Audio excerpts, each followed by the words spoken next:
दोस्तों, एक बार फिर से हाजिर हैं आपके सामने एक ऐसी खबर के साथ जो भारतीय जनता पार्टी और एनडीए की सियासी गलियारों में तूफान मचा रही है। दोस्तों, बीजेपी राष्ट्रीय अध्यक्ष पद के लिए पार्टी और आरएसएस में लंबे समय से खींचतान चल रही है। ये बात आप सभी जानते हैं।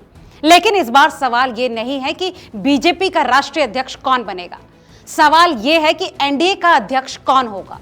जी हां दोस्तों, क्योंकि बीजेपी के लिए राष्ट्रीय अध्यक्ष चुनना कोई बड़ी बात नहीं है।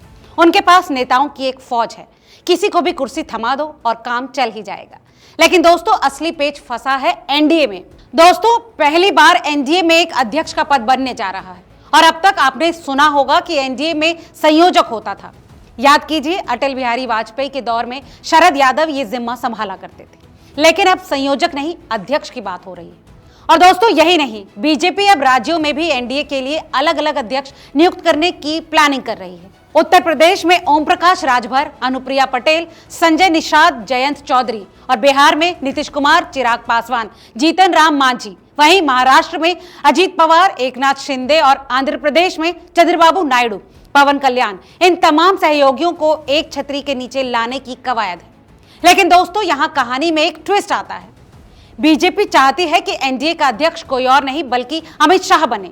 जी हां, अमित शाह, जिनके कंधों पर सहयोगी दलों को साधने की जिम्मेदारी होगी। नीतीश कुमार को मनाना, चंद्रबाबू नायडू को जोड़े रखना, चिराग पासवान को नाराज होने से रोकना, ओम प्रकाश राजभर को शांत रखना, ये सब अमित शाह की टू डू लिस्ट में शामिल होगा अगर वो अध्यक्ष बने।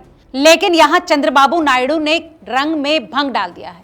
नायडू कह रहे हैं कि अध्यक्ष की कुर्सी हमें चाहिए, अगर वो नहीं तो नीतीश कुमार, एकनाथ शिंदे, कोई और सही, लेकिन बीजेपी से नहीं।